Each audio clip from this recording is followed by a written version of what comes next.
Daniel, chapitre 8. Alors, on est dans la série, n'est-ce pas, du livre de Daniel, et on est rendu au chapitre 8 de Daniel. Et j'ai intitulé le message « On va en finir ». On va en finir. Hein. Alors, on va commencer par expliquer un peu un contexte, s'il vous plaît, avant d'aller dans le texte lui-même. On va expliquer un contexte. On veut se rappeler que Israël a été déporté par les Babyloniens à Babylone. Et Dieu doit parler à ce peuple-là. Dieu parle à ce peuple-là. Il y a quelque chose à leur dire. Il veut leur dire quelque chose. Maintenant, qu'est-ce que tu dis à un peuple? Qu'est-ce que tu dis à un père de famille qui a perdu ses enfants? Que sa femme a été violée. Qu'est-ce que tu dis à un père de famille que sa maison a été massacrée, ils sont emmenés par des chaînes, avec des chaînes dans un autre pays? Qu'est-ce que tu dirais à un Québécois? Les États-Unis nous envahissent et puis quelqu'un entre dans ta maison, il te prend ta femme, tes enfants, vous êtes séparés, vous n'êtes plus ensemble, vous arrivez aux États-Unis. Aux États-Unis, on vous rend esclave. Et tu ne sais plus qu'est-ce qui est arrivé avec ta famille. Tu as perdu complètement le contrôle de ta vie. Qu'est-ce que tu dis? Qu'est-ce que Dieu doit dire?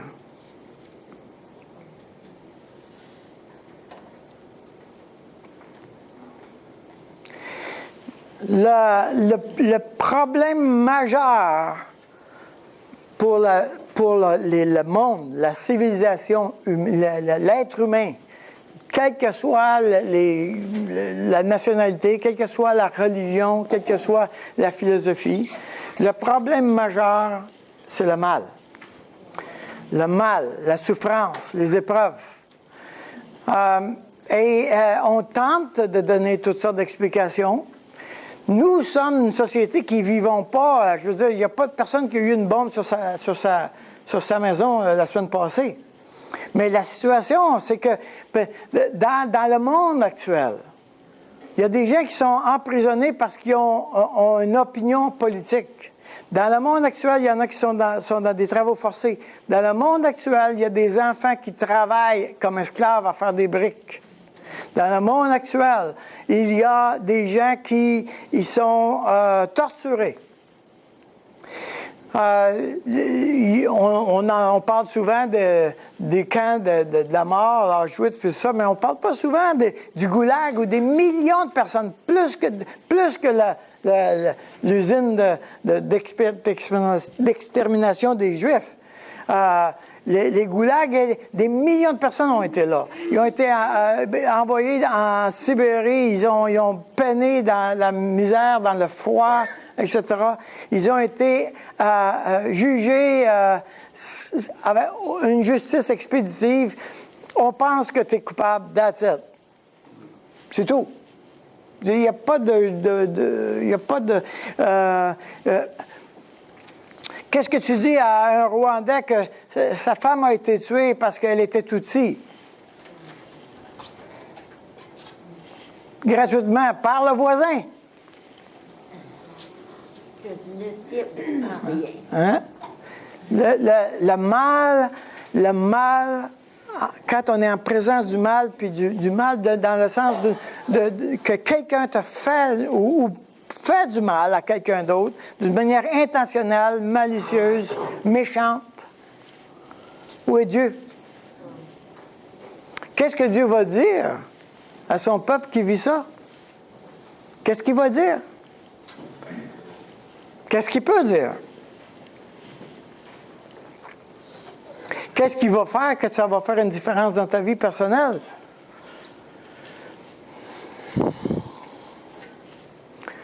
Alors, qu'est-ce qu'il faut penser du mal?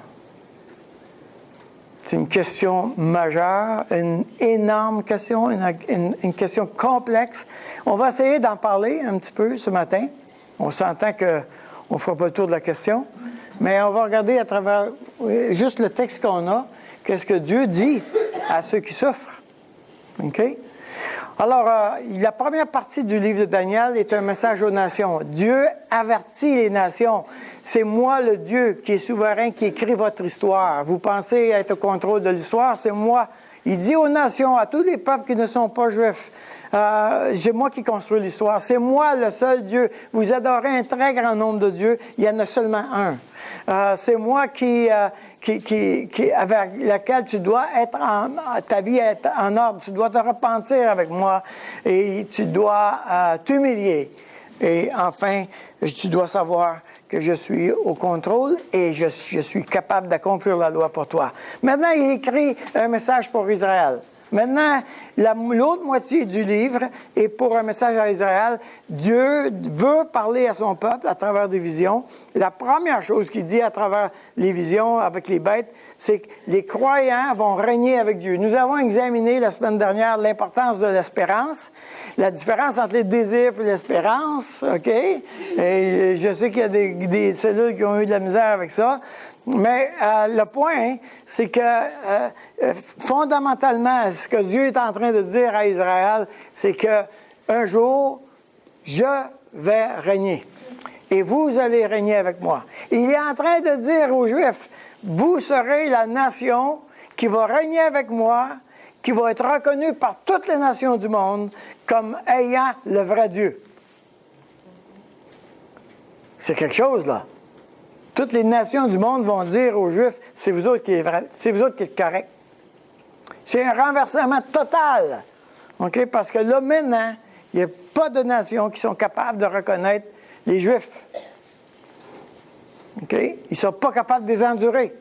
Il n'y en a pas de nation, même nous. On arrive à tolérer des affaires, mais croyez-moi que quand tu entends parler des Juifs de Boisbriand qui ont leur gâteau, qu'est-ce que tu dis? Hey! Intégrez-vous, hein? C'est ça? C'est ce qu'on dit? Je veux dire, si on n'est pas raciste, la couche n'est pas épaisse. OK? On s'entend? On est tous d'accord avec les musulmans. Oh, il faut les respecter, etc. Là, tout le monde est mis d'accord que là, il fallait les respecter. Hein? Depuis 2 semaines, là, on s'est mis d'accord. OK? Sauf que quand ils vont se lever pour dire, nous autres, on a seul nous qui a raison, et vous devez vous convertir à l'islam, tu vas voir que la couche est mince.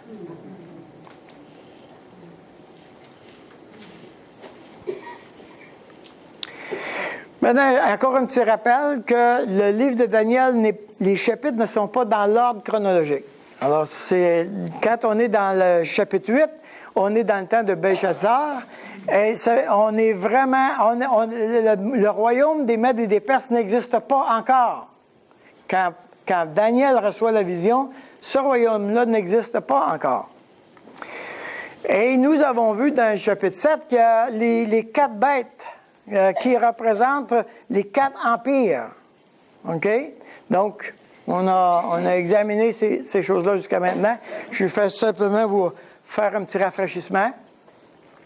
Et je redis à vous qui êtes des nouveaux dans le Seigneur, vous êtes pas familiers avec ce langage-là, relax, si tu comprends pas tout, c'est pas grave. Ça fait 25 fois que je leur dis, puis ils viennent juste de commencer à comprendre les autres.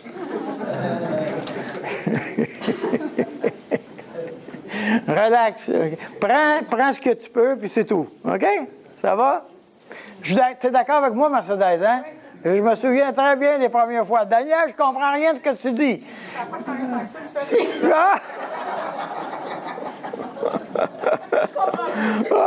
Tu comprends. Oui. Au moins, elle comprend qu'elle comprend pas. Oui. Alors, Daniel, chapitre 8, c'est divisé en 2 parties. Il y a la vision, puis ensuite l'interprétation de la vision. OK? Donc, ces deux parties-là, on va s'occuper davantage de l'interprétation de la vision pour ce matin. Et on va lire ensemble le Daniel chapitre 8. On va le lire au complet, si vous le permettez, de manière à ce qu'on soit sur la même page, comme on dit. Daniel chapitre 8. La 3e année du règne du roi Belshazzar. Alors, c'est pour ça qu'on dit que les chapitres ne sont pas écrits dans une séquence chronologique. Ils nous disent quand est-ce qu'il est écrit le chapitre. OK?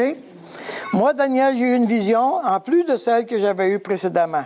Lorsque j'ai eu cette vision, il me sembla que j'étais à Suse, la capitale, dans la province d'Élam, et pendant ma vision, je me trouvais près du fleuve d'Ulaï.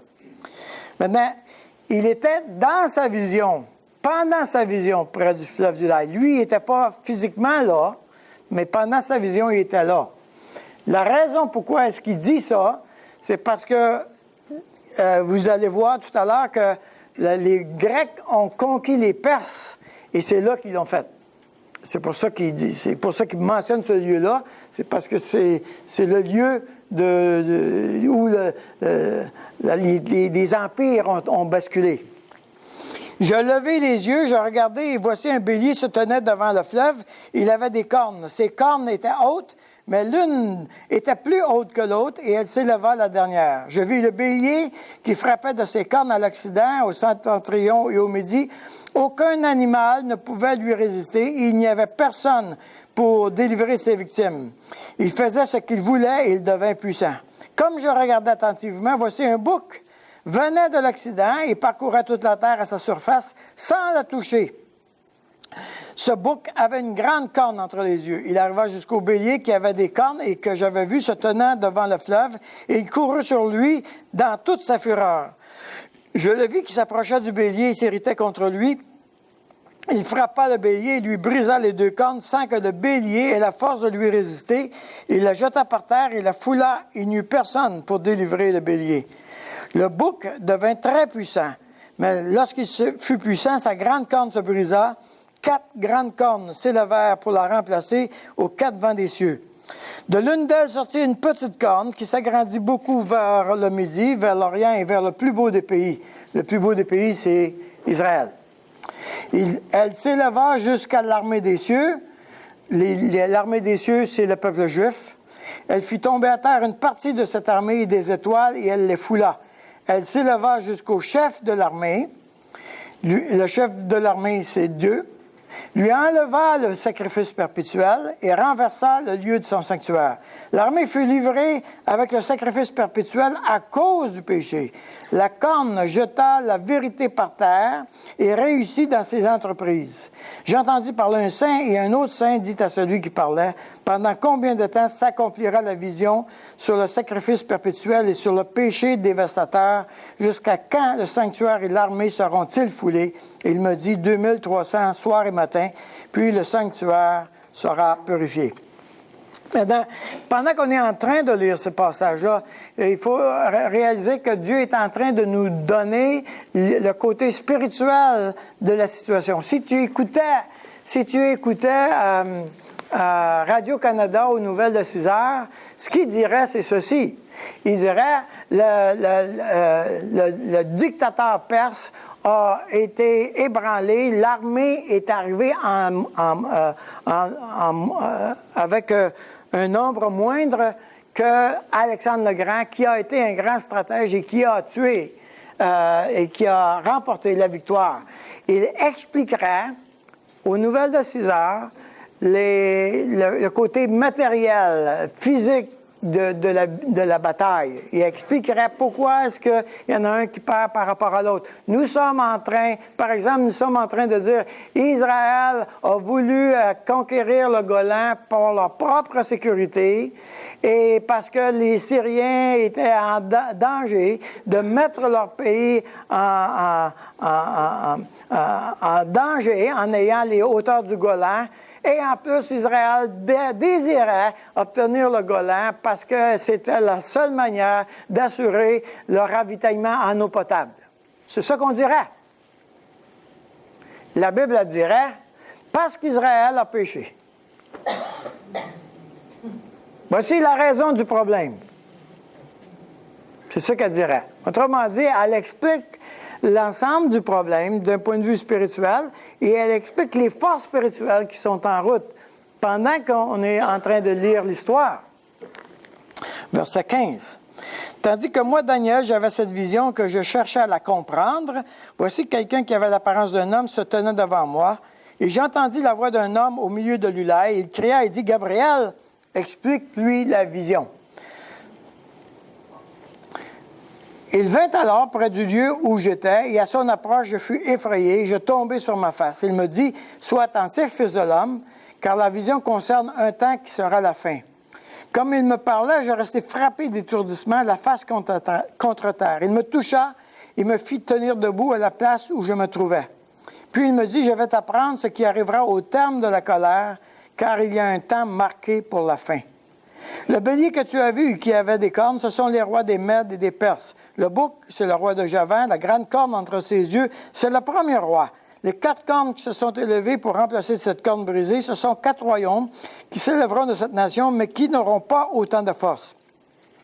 À la fin de leur domination, lorsque les pécheurs seront consumés, il s'élèvera un roi impudent et artificieux. Sa puissance s'accroîtra, mais non par sa propre force. Il fera d'incroyables ravages. Il réussira dans ses entreprises. Il détruira les puissants et le peuple des saints. À cause de sa prospérité et du succès de ses ruses, il aura de l'arrogance dans le cœur. Il fera périr beaucoup d'hommes qui vivaient paisiblement et il s'élèvera contre le chef des chefs. Mais il sera brisé sans l'effort d'aucune main et la vision des soirs et des matins dont il s'agit est véritable. Pour toi, tiens secrète cette vision, car elle se rapporte à des temps éloignés. Moi, Daniel, je fus plusieurs jours languissant et malade, puis je me levai et je m'occupais des affaires du roi. J'ai été étonné de la vision et personne n'en eut connaissance.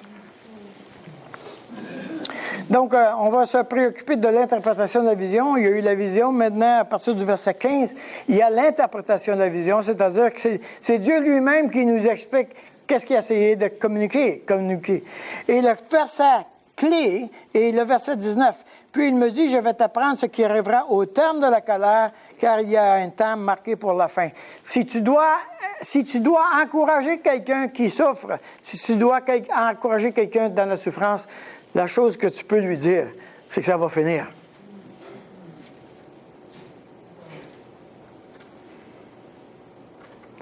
Il y a un temps marqué pour la fin. Ça ne durera pas tout le temps. On va en finir. On va voir le bout de ça. C'est ça que la Bible nous dit. Il va arriver un temps où ça va arriver, où on va voir le bout de ça. Ça, c'est le verset clé qui est le verset pour encourager le peuple d'Israël. Il va raconter toutes les affaires qui sont tellement négatives, mais sache, Israël, ça va finir. Donc, on a un premier, le bélier qui arrive, et c'est l'Empire des Perses, n'est-ce pas? L'Empire des Perses va conquérir une grande partie du Moyen-Orient. Donc, l'Empire des Perses, les Mèdes et les Perses s'installent. Puis ensuite, Alexandre le Grand, qui lui est le bouc avec la corne au milieu, il parcourait la terre sans même y toucher. C'est pour parler de la rapidité, parce que la vitesse qu'Alexandre le Grand a conquis tout l'empire des Mèdes et des Perses est absolument incroyable. Et Alexandre le Grand a conquis l'ensemble des Mèdes et des Perses et il a aussi rajouté tout le secteur de la Grèce qui n'était pas là. Donc, Alexandre est connu comme étant le plus grand conquérant que la Terre a porté. Ses exploits militaires sont hors normes. Et s'il n'a pas conquis plus, c'est parce que ses généraux étaient fatigués. Il les a eus à l'usure, comme on dit. Et Alexandre le Grand est mort rapidement. Il a été seulement pour 12 ans, il est tombé malade. On ne sait pas tout à fait de quoi il est mort. Mais il a tombé mort, il est mort rapidement. Et après avoir terrassé les Mèdes et les Perses avec la grande corne, son empire a été divisé en 4 royaumes. La Macédoine, la Pergame, la Séleucide et l'Égypte, avec les Ptolémées. Les Ptolémées, c'est ceux-là qu'on entend parler le plus souvent parce que c'est eux autres c'est lui qui a construit le phare d'Alexandrie, la bibliothèque d'Alexandrie. On dit que le phare d'Alexandrie, c'est la 7e merveille du monde antique. OK? La bibliothèque d'Alexandrie, on calcule qu'il y avait environ 700 parchemins qui étaient dans cette bibliothèque-là. C'est la plus grande bibliothèque du monde à l'époque. Ces 4 royaumes-là sont divisés par ils sont remis à ces 4 généraux principaux. Donc, Alexandre, avec 4 généraux, ils ont, eux, redivisé le territoire. Évidemment, on peut s'entendre qu'il y a toutes sortes de conflits, des luttes intestines, n'est-ce pas, pour qui va avoir le matériel, le territoire, puis un autre. En tout cas, ça a l'air que, bon, on a réussi à diviser les 4 royaumes. Et de ces 4 royaumes-là, OK, on a Antiochus Épiphane, qui est celui qui est la petite corne, qu'on dit dans la parole de Dieu. Ça dit, à la fin de leur domination, c'est-à-dire les 4 royaumes, au verset 22, juste pour dire, les 4 cornes qui se sont élevées pour remplacer cette corne brisée, ce sont 4 royaumes qui s'élèveront de cette nation, mais qui n'auront pas autant de force. Donc, la corne a été brisée, 4 nouvelles cornes sont installées, c'est 4 royaumes. De ces 4 royaumes-là, une petite corne s'élève. Elle s'élèvera comme un roi impudent et artificieux. Sa croissance s'accroîtra, mais non par sa propre force. Il fera d'incroyables ravages et il réussira dans ses entreprises. Maintenant, là, la discussion qu'il y a avec les théologiens, c'est est-ce qu'il est en train de parler de l'Antéchrist de la fin des temps ou est-ce qu'il est en train de parler d'Antiochus Épiphane qui a fait quelque chose de semblable? Alors, il y a une grosse discussion là-dessus. Ce qui est fascinant, c'est que Antiochus Épiphane, qui était un des rois de l'Empire de Séleucide, il a fait, dans son comportement, la même chose qu'on anticipe de voir faire par l'Antéchrist dans Apocalypse et dans Matthieu 24. Donc, ce qu'on est en train de lire de ses actions à cette époque, l'Antéchrist va faire les mêmes. En fait, on pourrait dire Antiochus Épiphane est la préfiguration de l'Antéchrist. OK? Donc, quand on se pose la question, est-ce que c'est au verset 23-24, est-ce que c'est l'Antéchrist lui-même? Ça peut être la préfiguration de l'Antéchrist, mais on peut savoir que l'Antéchrist va faire la même chose. On pourrait dire aussi, parce que le problème des théologiens est le suivant. Alors, ceux qui n'aiment pas les raisonnements compliqués, là, vous pouvez mettre ça en off, là, je vous dirai quand rallumer. Le point est le suivant, c'est que les théologiens, leur problème à eux, c'est que la petite corne s'élève d'une des 4 cornes, tandis que dans l'Apocalypse, la petite corne s'élève des 10 cornes. Donc, leur problème est finalement, c'est qui cette petite corne-là?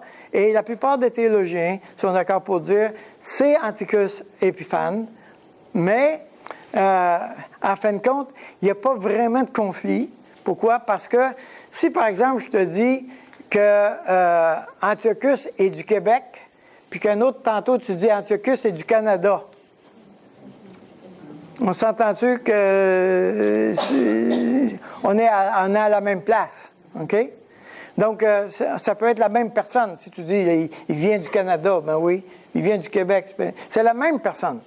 Donc, on peut penser qu'Antiochus Épiphane était la préfiguration de l'Antéchrist. L'Antéchrist va faire exactement ce qu'il a fait. Lui, il est descendu en Égypte et il a conquis les Égyptiens. il est revenu vers Israël, il a dévasté Jérusalem et il a forcé les empires qu'il a conquis à abandonner leur foi, leur religion et à choisir sa loi et sa religion. C'est ça qu'il a fait. Et la Bible dit que l'Antéchrist du fin des temps va tenter de changer les fêtes et les jours des fêtes. Il va changer les fêtes religieuses. C'est ça que l'Antéchrist va faire. Mais il a fait exactement la même chose. Exactement la même chose. On a toute une série, une liste de choses que cet homme, c'est qualificatif. Sa puissance s'accroît non par sa propre force. Il fait d'incroyables ravages. Maintenant,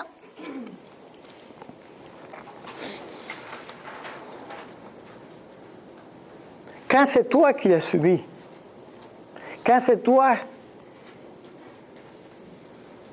quand tu es en présence d'un homme qui transperce le ventre d'une maman enceinte, quand ça fait des semaines que tu n'as pas mangé, est-ce que tu n'es pas en train de te dire quand est-ce que ça va finir?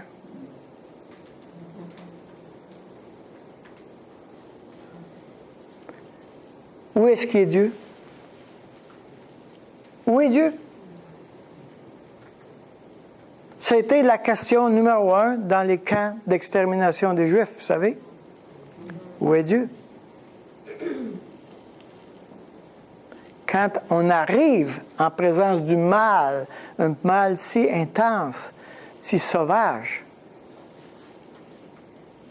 on n'est pas en train de parler d'un problème de dépression, là, que ça va pas bien, j'ai perdu mon emploi, ma femme est malade. On n'est pas en train de parler de ça, là. On parle de quelque chose qui est vicieux, qui est méchant, vraiment méchant.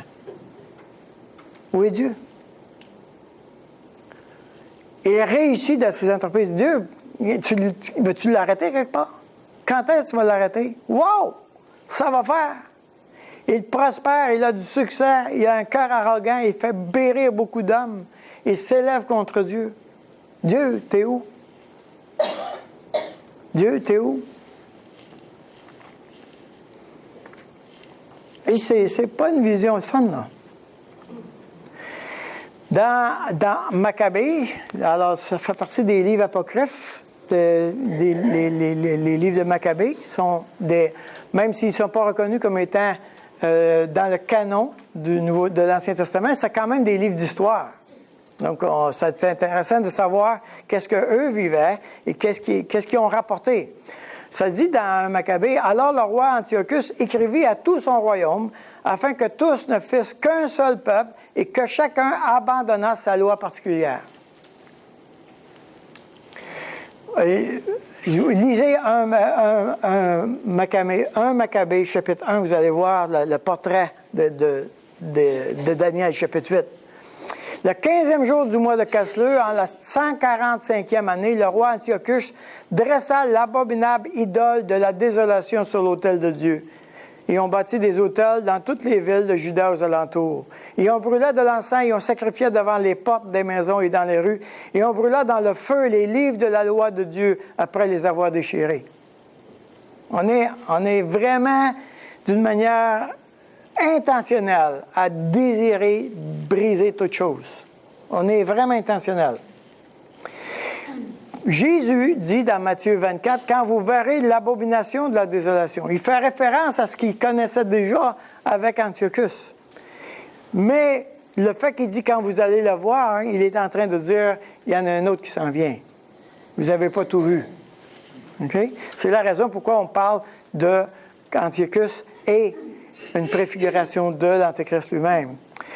Un édit suggéré par les Ptolémées fut publié dans les villes des gentils les plus rapprochés pour les presser d'agir, eux aussi, de la même manière contre les Juifs afin qu'ils sacrifiassent. Et de tuer ceux qui ne voulaient point passer aux coutumes des gentils. On ne voyait donc que misère. Car 2 femmes accusées d'avoir circoncis leur fils furent menées publiquement par toute la ville, ayant leurs enfants pendus à leurs mamelles, puis précipitées du haut des murs. Donc, on ne fait pas juste conquérir, on veut faire du mal. On veut être méchant. Dans le même texte, un peu plus avant, ça dit que les Juifs, il y a une partie des Juifs qui se sont alliés avec Antiochus pour avoir ses faveurs. Et Antiochus leur a donné des faveurs et il a construit des choses pour les Juifs. Alors là, on se retrouvait dans une situation où il y avait une partie des Juifs qui était contre les Juifs parce qu'il y avait une partie des Juifs qui était en train de s'allier avec Antiochus, puis il y avait une autre partie des Juifs qui était en train de dire on ne peut pas renier notre Dieu. Donc, il y a 2 groupes qui s'affrontent maintenant. C'est un peu comme si, actuellement, en Israël, Netanyahou disait « Moi, j'ai fait une alliance avec Trump, et puis il nous a dit on va avoir plus d'armement militaire si on prend la Constitution américaine dans notre pays. » C'est pas pire comme idée, ça? Non, mais, tu comprends? Et vous allez fonctionner sur la base des jours des Américains. Vous allez arrêter le dimanche. C'est pas le samedi que vous allez arrêter. Puis vous allez suivre le système légal des États-Unis, pas le vôtre. OK, on va faire ça, mais on a des avantages, on va avoir plus d'armement. Voyez-vous? Comprenez-vous? On se trahit notre essence, nos valeurs, pour un avantage. C'est ça qu'ils ont fait avec Antiochus. OK? Et il y a une partie des Juifs qui est à contre. Ça va exactement arriver comme ça dans la fin des temps. On va aller le voir avec Sylvain dans Apocalypse. Ça va être exactement la même chose. La Bible a dit que 2 tiers des Juifs vont se mettre d'accord avec l'Antéchrist. Et 1 tiers des Juifs va dire non, on n'est pas d'accord. C'est pas bon. Même aujourd'hui, les Juifs, il y a une partie des Juifs qui disent on n'a pas d'affaire à être ici, nous. OK? Il y a une partie des Juifs qui vivent en Israël qui disent on n'a pas d'affaire à être ici. Parce que ce n'est pas Dieu qui nous a emmenés. Ce sont les nations qui nous ont emmenés. Et même, tu vas avoir des Juifs religieux qui brûlent le drapeau d'Israël actuellement. C'est fort. Donc, les 2 tiers des Juifs qui sont en train de construire le pays actuellement sont en colère après les Juifs religieux qui, eux autres, disent « on n'a pas d'affaire à être ici ». Ben ouais, mais vous profitez de tout ce qu'on fait, par exemple. Hein? Tu vois le point? C'est enrageant, non? Donc, il y a tout un conflit incroyable là, qui est là, mais il y avait exactement le même conflit à cette époque-là. Pareil.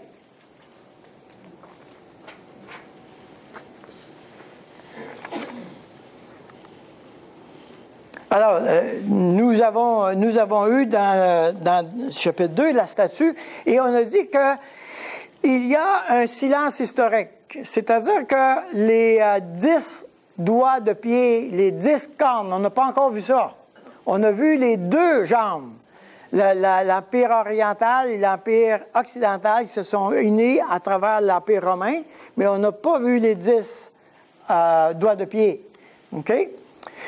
Donc, le problème, quand on est en train de lire la prophétie, c'est que quelquefois, dans le même verset, on fait un saut prophétique. Alors, c'est là qu'est la difficulté avec l'interprétation. L'exemple qui est donné très souvent, c'est si un marcheur regardait au loin la montagne, il pourrait voir le sommet de 2 montagnes. Mais au loin, tu ne vois pas la vallée, qui est 2300 ans de différence. Tu vois? Alors, je vois le dessus de la montagne, je vois ce qui s'en vient, j'entends qu'il y a un antéchrist du temps de Daniel, il y a aussi un antéchrist qui s'en vient. Donc, je vois les 2, mais je ne vois pas qu'il y a un espace de 2300, 3000 ans entre les 2. C'est ça qui est notre difficulté. Il y a des sauts prophétiques dans la Bible, régulièrement. Par exemple, quand Jésus a lu dans la synagogue, dans Luc chapitre 4, il dit « Aujourd'hui, il vous annonce une bonne nouvelle. » Mais il arrête en plein milieu du verset. Pourquoi? Parce que la deuxième partie s'applique à plus tard.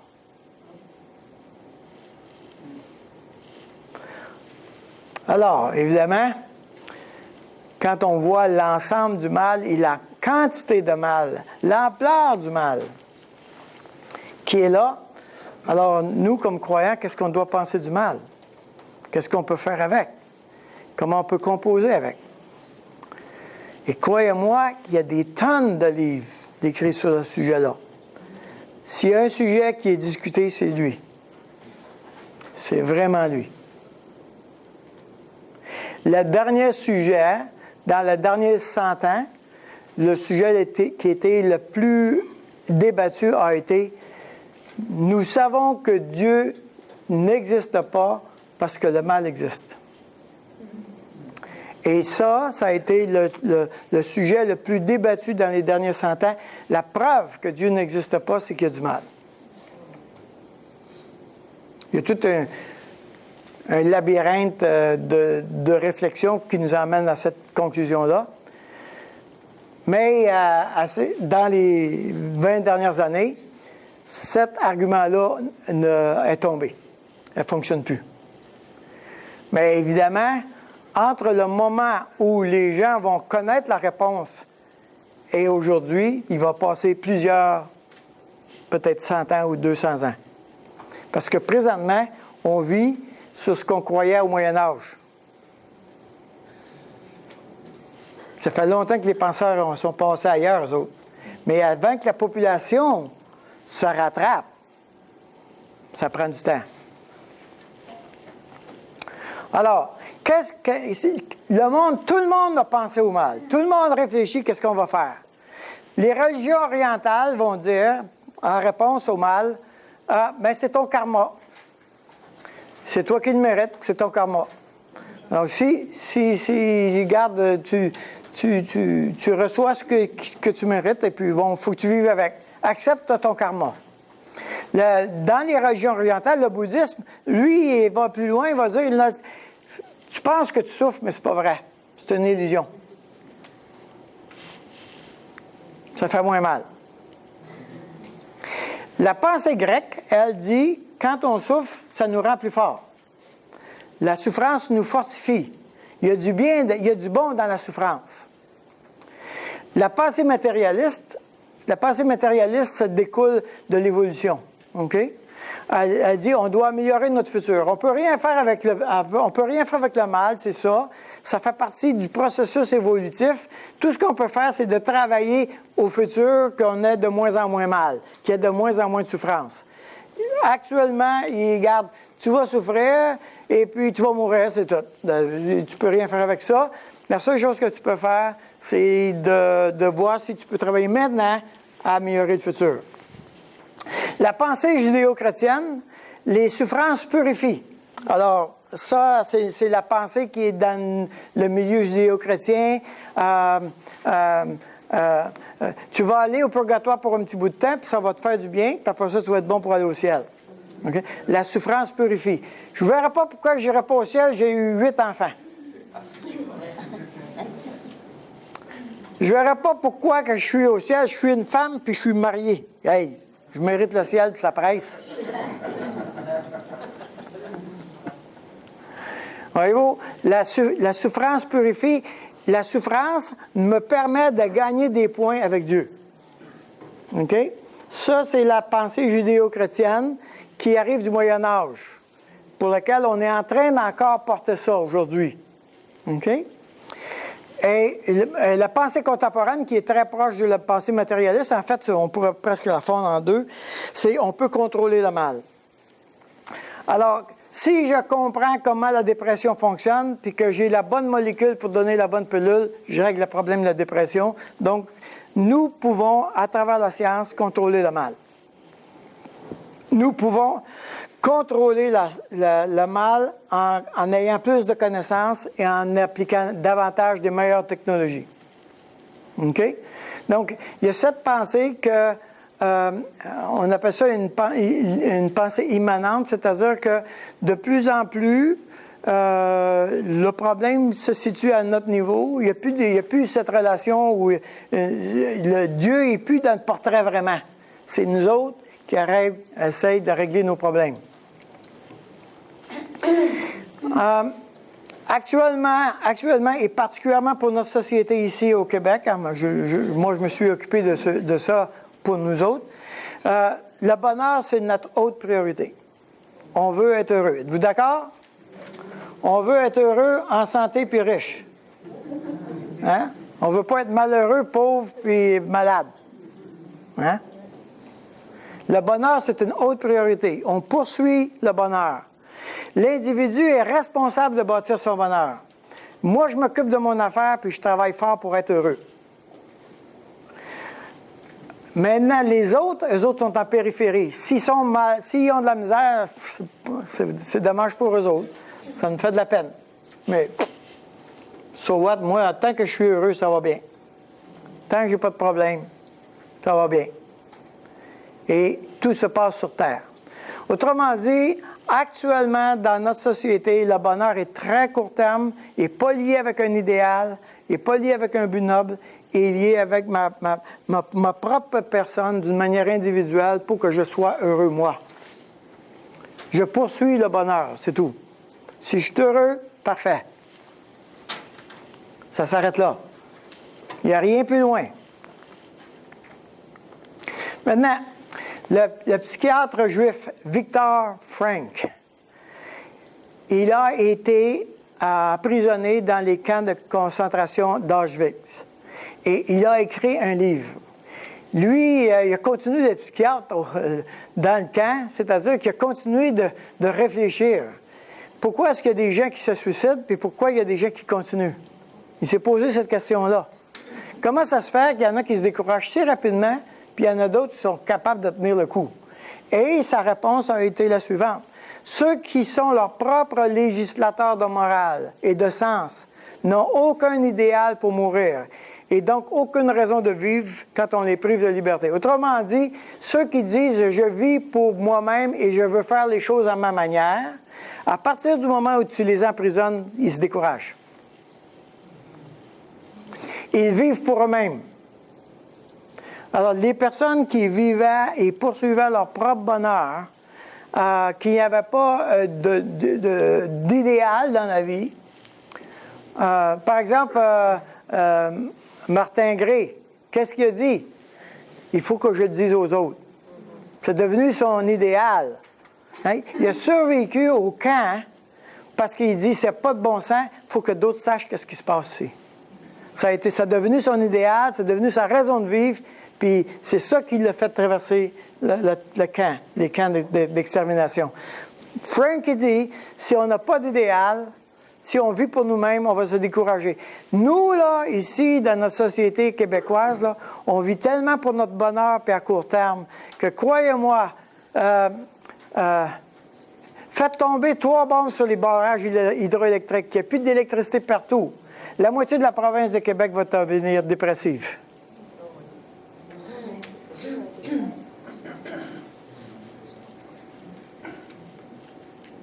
Parce qu'on va toucher directement ton bonheur et ton confort.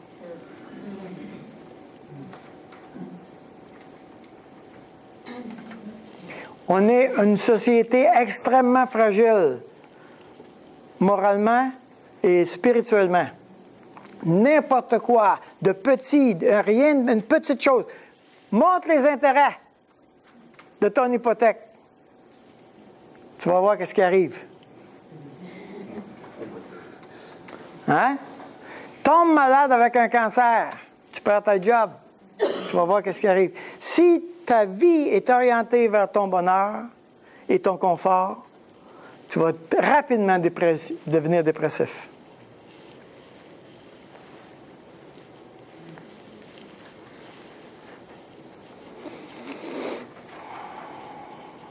Jésus est pas là. Ah, on va le voir plus tard. Il s'en vient, il s'en vient. Je vous laisse processer, là. Tu peux mettre ça sur ton disque dur, puis tu le ramèneras plus tard. Il dit encore, celui qui n'a que son propre bonheur comme raison d'être, la souffrance peut rapidement conduire au suicide. Une personne qui a son propre bonheur, qui poursuit son propre bonheur, souffre beaucoup plus qu'une personne qui a un but noble dans la vie. L'intensité de la douleur et de la souffrance de ce que vis est liée avec ta raison de vivre.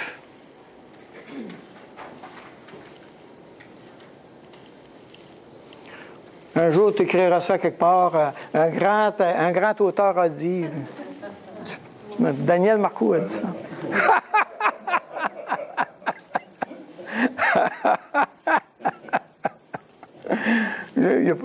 C'est pas moi qui l'ai dit. Alors, évidemment, c'est quoi notre espérance? Dieu avait dit, dans le chapitre 7, votre espérance, c'est que je vais établir mon royaume et vous allez régner avec moi. C'est ça notre espérance. C'est ça le fait qu'un jour, tout va s'arrêter, que ça va être fini le mal, que il ne sera plus dominé par la méchanceté. Mais Dieu va établir la bonté, la miséricorde et la grâce. Il va restaurer le monde. C'est ça notre idéal. C'est pour ça que nous voulons faire des pêcheurs d'hommes parce que nous croyons que nous voulons voir agrandir le royaume de Dieu.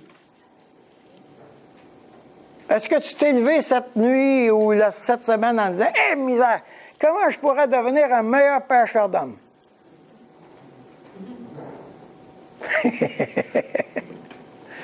Bon, si tu te sens coupable, c'est pas mauvais, là.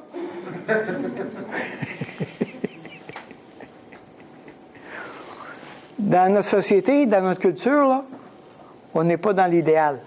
On ne poursuit pas l'idéal. On est dans le monde. Les croyants, on est dans le monde, on marche dans le sable, on est les pieds sales. On prend l'idée du monde. On accepte l'idée qu'il faut chercher notre bonheur.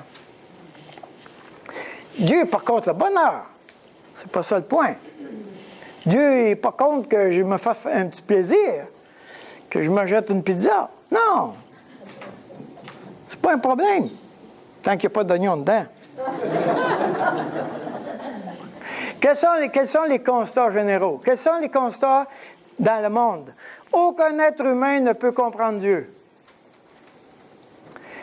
Nous ne savons que ce que Dieu nous a révélé. Alors, ce qu'on connaît de Dieu et du mal et de la souffrance, on ne connaît que ce que Dieu nous a dit. On ne connaît pas d'autre chose. On ne sait pas à quoi il pense Dieu et comment il fonctionne Dieu, puis pourquoi il fait ça.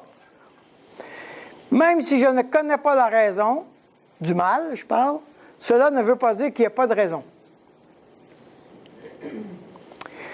Toutes les tentatives chrétiennes pour expliquer les motivations de Dieu ont échoué. Il y a des explications qui sont intéressantes, mais quand les philosophes les prennent puis qu'ils se mettent à pousser la question, ça ne marche jamais. Pourquoi? Parce qu'il n'y a personne jusqu'à maintenant qui a été capable d'expliquer les motivations de Dieu. Pour que ça marche, il faut que ta théorie, là, mettons que tu as une tarte, tu as des points de tarte, il faut que ta théorie marche dans tous tes points de tarte. S'il y a une pointe de tarte qui ne marche pas, dans ton explication de la souffrance et du mal, bien, il y a quelque chose qui ne marche pas dans ton explication. Il faut que toute ta pointe de tarte fonctionne. Toute ta tarte. Alors, ce qui se passe, c'est qu'on n'est pas arrivé à faire ça jusqu'à maintenant. Autrement dit, quand les chrétiens tentent de donner la raison pourquoi Dieu permet le mal, ça ne marche jamais. Et si tu essayes, ça ne marchera pas. Toutes les tentatives du monde, alors quand ce n'est pas les chrétiens, c'est le monde autour, toutes les tentatives du monde pour expliquer le mal ont échoué. Le monde, même quand tu dis, s'il y a tant de mal, Dieu n'existe pas, OK, bien c'est quoi ton explication? Toutes les explications du mal que le monde a amenées, aucune ne fonctionne. Et personne n'a réussi à démontrer que Dieu ne peut exister à cause du mal. Bon, juste lancer quelques éléments fondamentaux. Maintenant, c'est là où on est le plus important. Si on ne peut pas expliquer le mal, et si on ne peut pas donner des raisons pourquoi Dieu permet le mal et la souffrance et le problème dans ma vie, la seule chose que je peux faire, c'est de m'asseoir sur une fondation. La fondation est la suivante. Dieu est bon. Dieu est bon.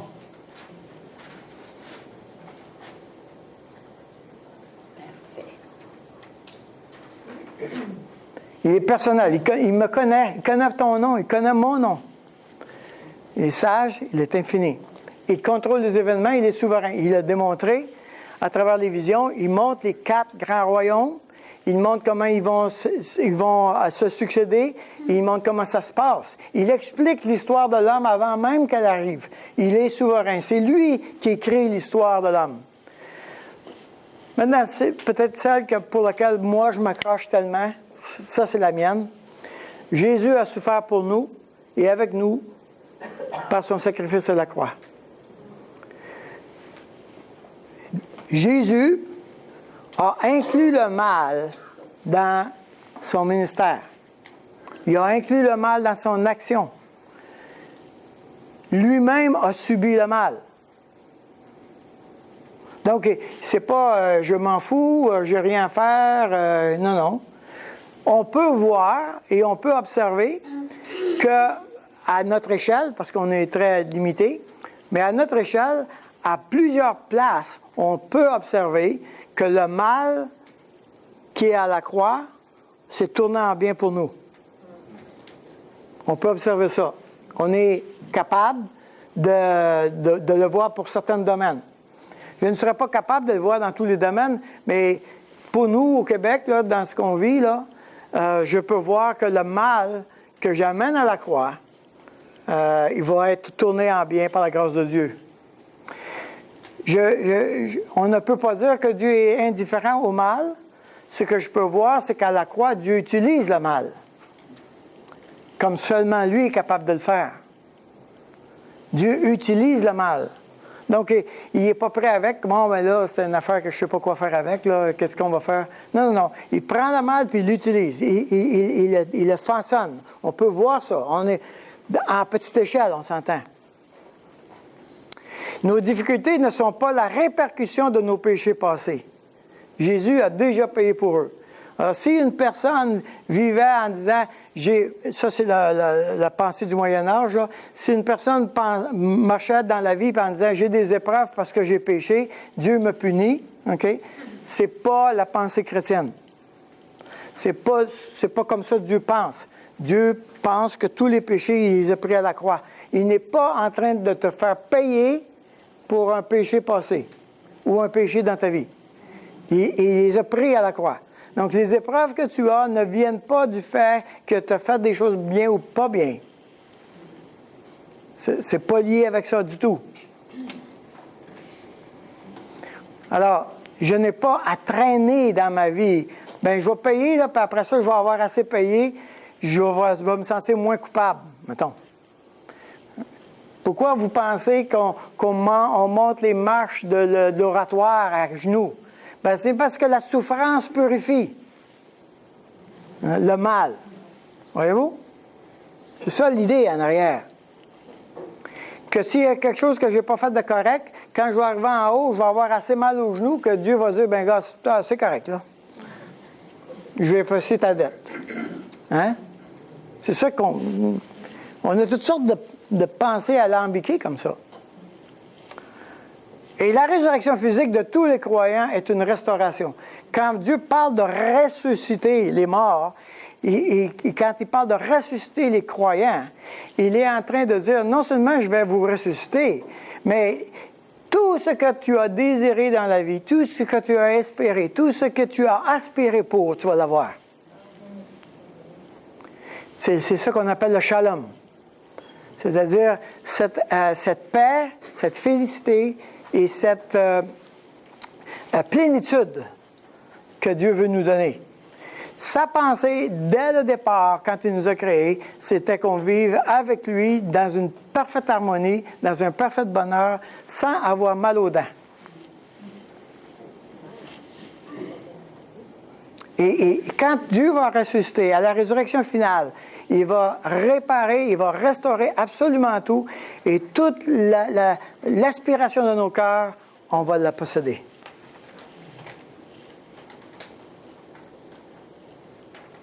Je ne sais pas comment ça va se faire, honnêtement. Il y a un paquet d'affaires que je ne comprends pas. Qu'est-ce que Dieu va faire avec mes enfants, par exemple. même si on n'est pas capable d'expliquer le mal partout, même si on n'est pas capable de faire fonctionner le mal et de donner les raisons que Dieu permet les choses, je peux revenir sur mes fondations. Dieu est bon. Jésus est mort à la croix. Il n'est pas en train de dire « je m'en fous ». Dieu contrôle les souverains. Et tout ce qui est en train d'arriver n'est pas de ma faute. Et je ne suis pas en train de payer pour. Mais qu'un jour, mon idéal, ma raison de vivre fait qu'un jour, je serai dans le royaume avec lui. Maintenant, j'en reviens avec le verset de chapitre 8, verset 19. Il y a un temps marqué pour la fin. Ça va finir. On va en finir de ça. Ça ne durera pas sans cesse et à jamais. Dieu parle d'une manière linéaire. Quand il parle des hommes de l'histoire, il y a un commencement puis il y a une fin. Et pendant cette chose-là, il est en train de construire de quoi? Qu'on ne connaît pas tout. Parce que Dieu, il y a juste lui qui est capable de faire des affaires méga compliquées. Alors, il y a un temps marqué pour la fin. Et le temps du mal est compté. Peut-être que ce ne sera pas de mon vivant, mais le temps du mal est compté. Alors là, on a parlé d'une manière très théorique et je ne veux pas exprimer que ceux qui souffrent maintenant, je ne veux pas vous communiquer le fait que je suis insensible à votre souffrance. Okay? On souffre. Il y a des gens qui souffrent. Et on a essayé d'expliquer pourquoi Job souffre. On a essayé d'expliquer ça. Et ses amis sont venus. Pendant 36 chapitres, ils ont essayé d'expliquer à Job pourquoi tu souffres, Job. Et ils ne sont pas arrivés. Ils ne sont pas arrivés. Et finalement, Dieu est arrivé dans le portrait et il a dit, là, tes amis, là, j'ai mon voyage. Et assez bizarrement, Dieu n'a même pas donné de raison. Il n'a pas expliqué à Job. Il n'a pas expliqué. Il n'a pas expliqué à Job pourquoi il souffrait. Il a juste dit, « T'étais où, toi, quand j'ai créé la terre? » Autrement dit, je veux te rappeler, là, que si tu penses que tu peux comprendre qui je suis, là, oublie ça.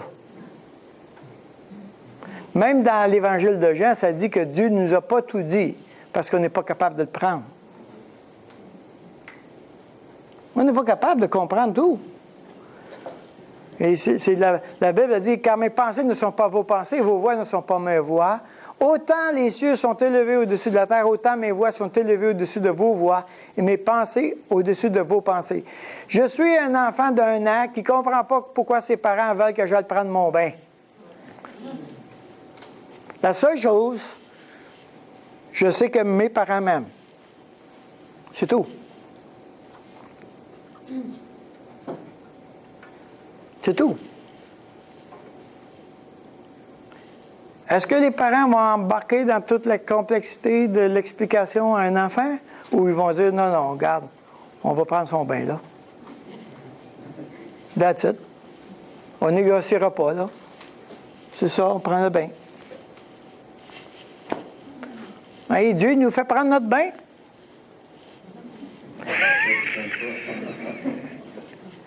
Puis là, on dit à Dieu, ben là, j'aimerais ça que tu nous expliques. On dit, ben non, c'est l'heure du bain, c'est tout. That's it.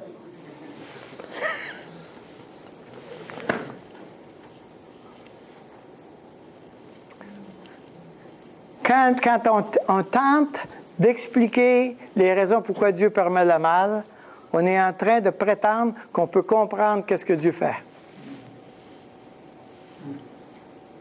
Ça ne marche pas, là.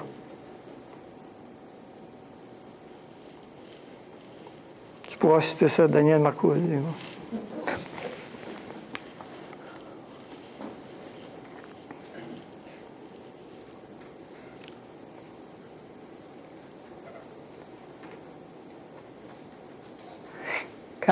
Quand on a passé, moi puis Marie, des moments extrêmement difficiles, et quelquefois, c'était douloureux.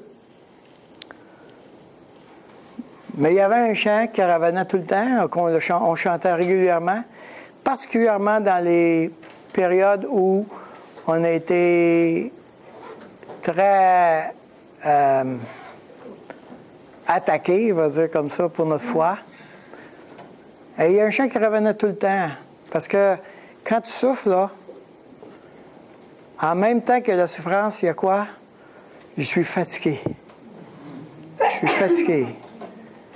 On va-tu voir le bout? Hein? Se battre et se battre et se battre. Je suis fatigué. Il y a un chant qui revenait tout le temps pour nous, qu'on chantait régulièrement. Quel repos. Quel repos. Quel repos céleste. Jésus est à toi. Et oui, des fois on le chantait en pleurant, mais on avait cet espoir, cette espérance qu'un jour ça va se terminer. N'est-ce pas?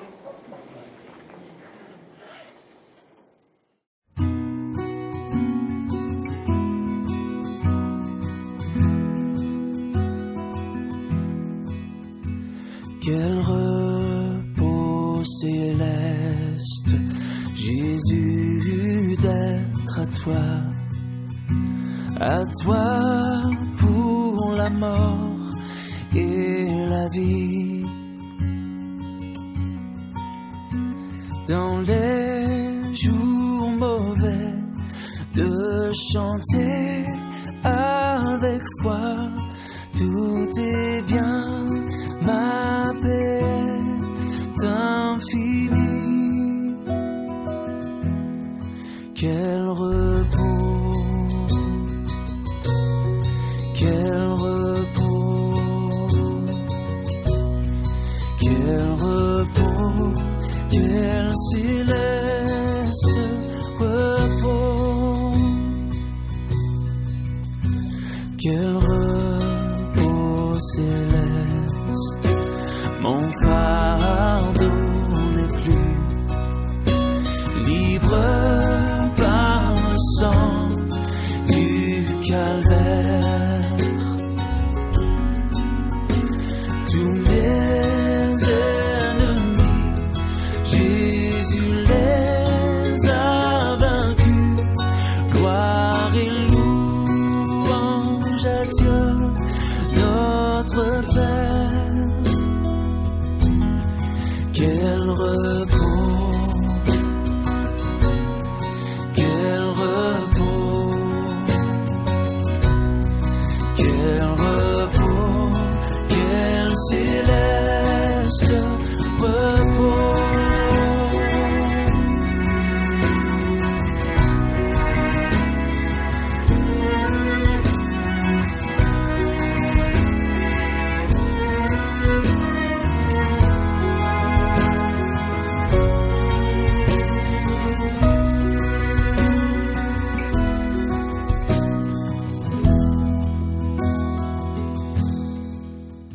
Peut-être c'est le temps d'aller à la croix puis remettre toutes tes revendications, tes demandes, tes exigences. Seigneur, je veux arrêter de souffrir. Seigneur, je ne comprends pas. Je suis en colère après toi parce que tu m'as mis dans cette situation. Je veux me rappeler que tu es bon. Et que tu te soucies de moi, tu étais à la croix pour moi. Alors peut-être... tu veux aller à la croix puis dire, regarde Seigneur, je te laisse tout seul. Je laisse à tes pieds mes fardeaux.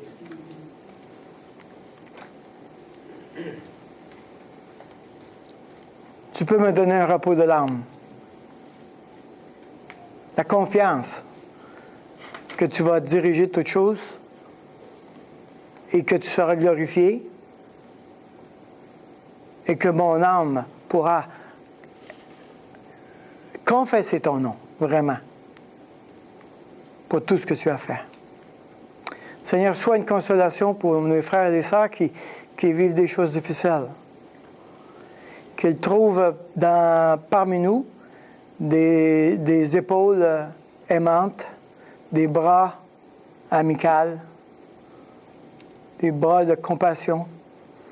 capable de marcher avec nous dans la vallée. Seigneur, sois avec eux. Nous avons aussi des fardeaux pour ceux qu'on aime, qui sont autour de nous. Et nous souffrons à cause de leur choix. Qu'on puisse se tourner vers toi avec pleine confiance que tu es souverain. Et qu'on ne soit pas déçus de se tourner vers toi.